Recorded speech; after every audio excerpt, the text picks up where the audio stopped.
Picture this: a sea that hides untold wealth, vast reserves of oil and natural gas, thriving fisheries, and one of the busiest shipping lanes on the planet. Nearly one-third of all global maritime trade passes through these waters every year. Now imagine that this sea is one of the most fiercely contested places on Earth, where a single misstep, a single spark, could ignite a conflict that might spiral out of control. This is the South China Sea.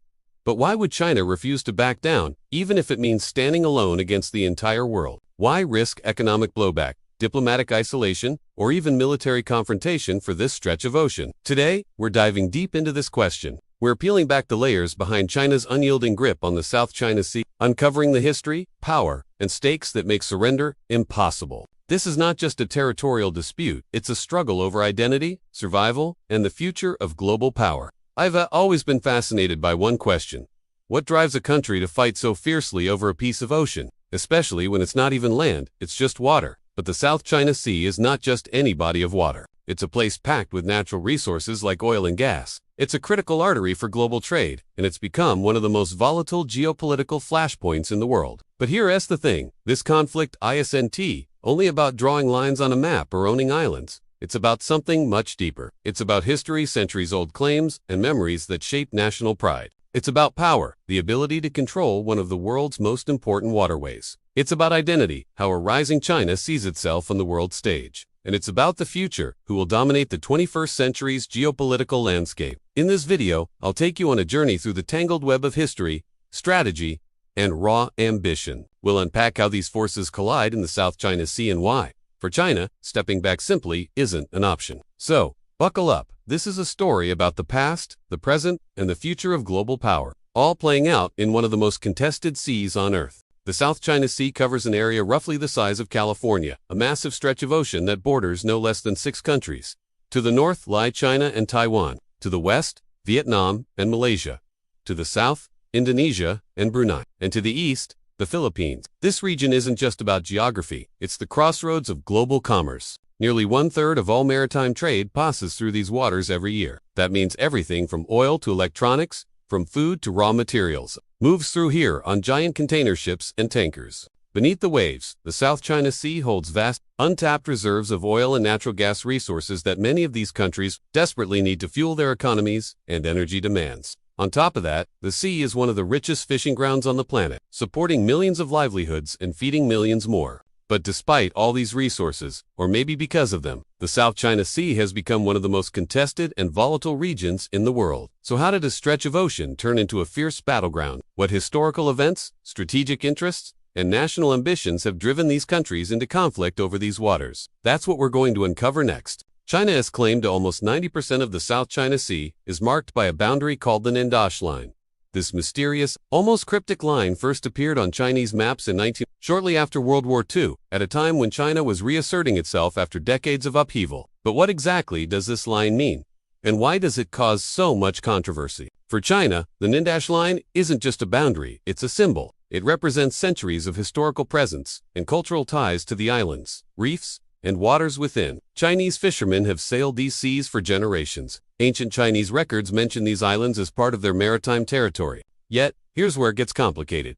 Neighboring countries like Vietnam, the Philippines, Malaysia, and Brunei have their own historical claims, backed by old maps, colonial treaties, and decades of administration. They argue that the Nindash Line is vague and not recognized by international law. In 2016, an international tribunal ruled against China's expansive claims. But Beijing rejected the decision outright. To the Chinese government, giving up even a piece of this sea would be more than just losing territory. It would be admitting defeat, something unthinkable in Beijing's eyes. This isn't just about geography. It's about national pride, sovereignty, and identity. The South China Sea is woven deeply into China's narrative of resurgence and strength. Understanding this historical context is key to grasping why China will never easily surrender its claims here.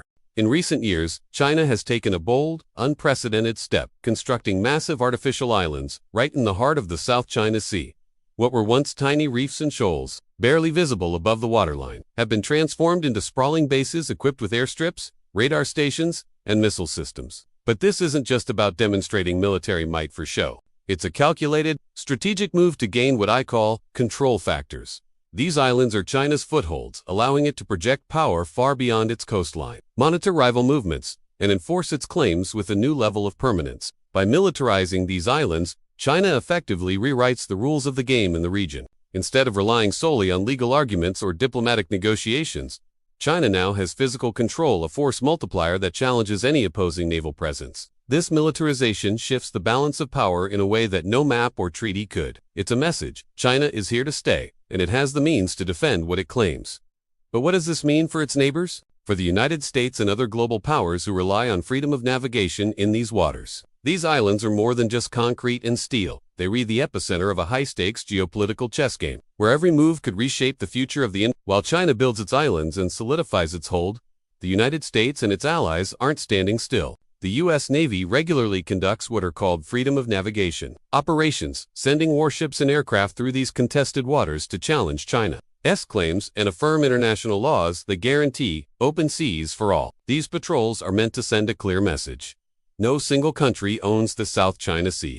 But instead of easing tensions, these maneuvers often escalate them. Close encounters between ships and planes raise the risk of accidents that could spiral out of control. It's a delicate dance of power, a high-stakes game of brinkmanship played out on the waves. Meanwhile, regional players like the Philippines, Vietnam, Malaysia, and Indonesia are navigating their own tricky paths. Some seek closer ties with the U.S. for protection, while others try to balance relations between China's economic influence and their own security concerns, and then there's the broader global context.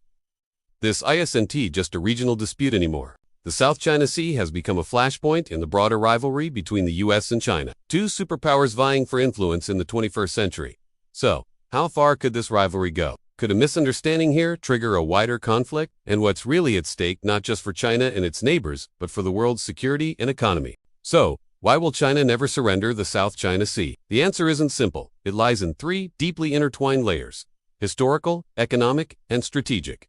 First, history. This sea isn't just watered on a map to China. It's a core part of its national identity and a historical narrative. To lose it would be to erase centuries of cultural heritage and admit defeat in a story Beijing has been telling itself for decades. The story of a great civilization reclaiming its rightful place in the world.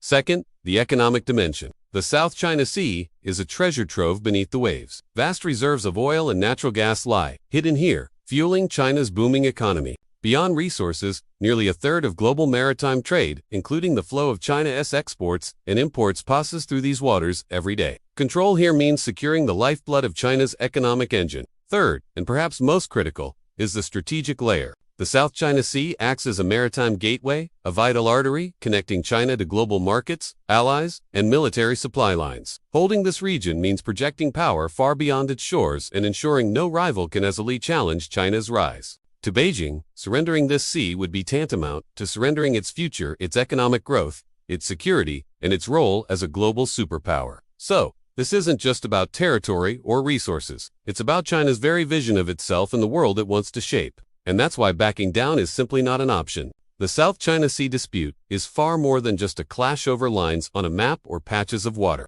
It's a powerful story about a nation's relentless quest to claim its rightful place on the global stage, a fight for more than territory, but for resources, economic lifelines, and international prestige. This conflict is a window into the shifting currents of global geopolitics, where the oceans once seen mainly as highways for commerce have become critical front lines in the battle for influence and survival. As we've uncovered, this is a layered struggle shaped by history, fueled by economic necessity, and driven by strategic ambitions that could redefine power balances across the Indo-Pacific and beyond. For China, surrender is not just about losing territory. It would be a profound challenge to its national identity and its vision for the future. For the world, it's a complex puzzle of diplomacy, military strategy, and economic interests that demands careful navigation to avoid escalating into conflict. And as the tides continue to shift, one thing is clear: this battle for the South China Sea is far from over it. It's an ongoing story with global consequences that will shape the decades to come. If you found this deep dive into the South China Sea insightful, don't forget to hit that like button. It really helps us reach more curious minds like yours. I want to hear from you. What do you think the future holds for this tense region? Drop your thoughts and questions in the comments. Let's start a conversation, because this story affects us all in ways we're just beginning to understand. And if you want more videos that peel back the layers behind today's most pressing global issues, from geopolitics to culture and history, make sure to subscribe to Depth. Thanks for watching, and I'll see you in the next video where we keep uncovering the stories shaping our world.